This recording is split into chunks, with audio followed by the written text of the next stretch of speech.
Good day mga ka-sports natin dyan. Alas Pilipinas, para nga sa ating Team Philippines, ipinakilala na nga ang mga kalahok na gaganapin nga sa ABC Challenge Cup 2024, kung saan nga pinangungunahan nga to ng napakagaling daw di umano na si Coach Di Brito, at talagang siya ang pinagkakatiwalaan nga ng ating pamunuan para sa women's volleyball, at siya nga ang head coach para nga sa national team. Umubra naman kaya ngayon ang mga pakulunga ng ating Team Philippines, sapagkat magugulat na naman dito ang kanilang mga makakalaban. Bakit ko nasabi? Dahil bukod sa astig na nga ang ating logo na Alas Pilipinas, ay bago na naman nga ang ating lineup na talagang ito ang kinagugulat nga ng mga nakakalaban nila, dahil halos kada conference at may tournament sa international ay taon-taon na lang tayong nagbabago nga ng mga players. Tara, samahan nyo ko at ating kilalanin ang Team Philippines nga natin na lalahok sa ABC Challenge Cup. Pero bago ang lahat, subscribe ka muna. I-click ang ating notification bell para lagi kang updated sa lahat ng issues sa volleyball.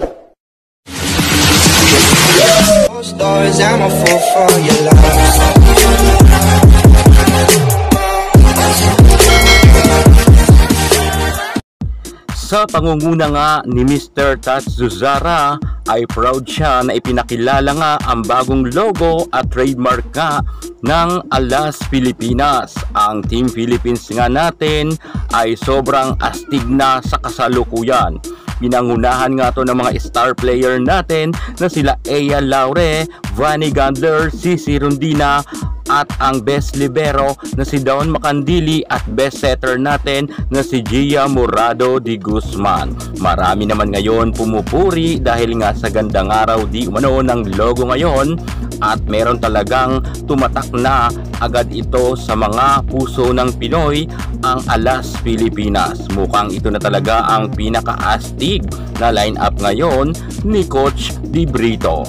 Officially na ngang ipinakilala ang full lineup ng Team Philippines natin, kung saan ang inaasahan nga ng mga lumutang noon na pangalan gaya nga nila Gemma Galanza, Tots Carlos ay hindi pala makakasama sapagkat magbabakasyon ito.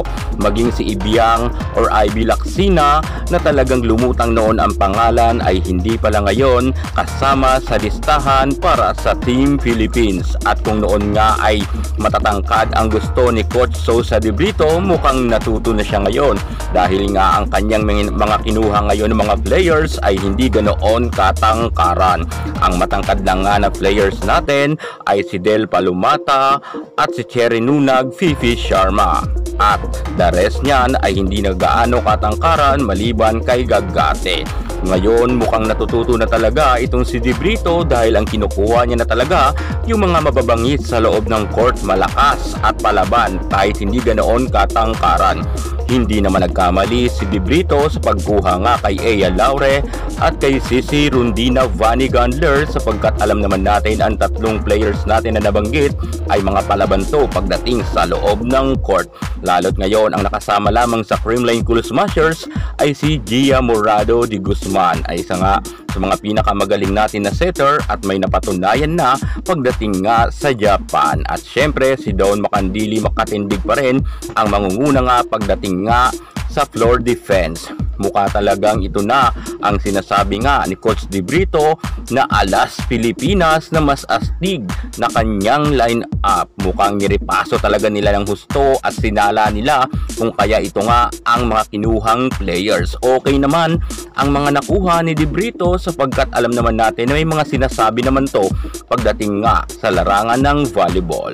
Marami man mga hindi believe kay Coach Di Brito, pero sa ngayon ay baka meron na siyang mapatunayan, dahil nga sa lakas ng kanyang mga kinuhang mga players, baka makalusot na tayo at magkaroon na siya ng podium finish bago magtapos ang kanyang kontrata sa Pilipinas. Sa tingin nyo mga ka-sports, ito na ba ang pinakamalakas na line-up ng ating Team Philippines. Kung sa tingin nyo makakalusot sila at magkakaroon nga sila ng medalya, mag-comment naman kayo sa baba. At syempre, huwag na tayong mag-bash sa ating Team Philippines. Sa halip ay suportahan natin ito sapagkat ang dinadala nilang bandila ay ang ating bansa. Sana magtulungan na lang tayo na ipanalangin na wala sa kanilang ma-injury at maganda nga ang kanilang nilalaro sa loob ng court at magkaroon nga sila ng medalya. Kaya't sa mga bashers dyan, huwag kayong masyadong kumuda ngayon dahil nga ang dinadala naman nilang bandila ay ang Pilipinas. Kung kaya, sana ay suportahan na lang ninyo 100%. At syempre, proud tayo dahil kasama nga ang ating mga paboritong volleyball players sa ngayon. Pinangungunahan nga ni Sisi Rondina, Vanny Gandler, Dawn Makandili Katindig, Eya Laure at ang napakagaling na setter na si Gia Morado de Guzman. Good luck and sana ay magkaroon na nga kayo ng medalya. Yan muna ang pinaka-latest natin sa mundo ng volleyball. At para hindi ka mahuli sa lahat ng issue pagdating sa larangan sa volleyball, subscribe na. Thank you so much. God bless!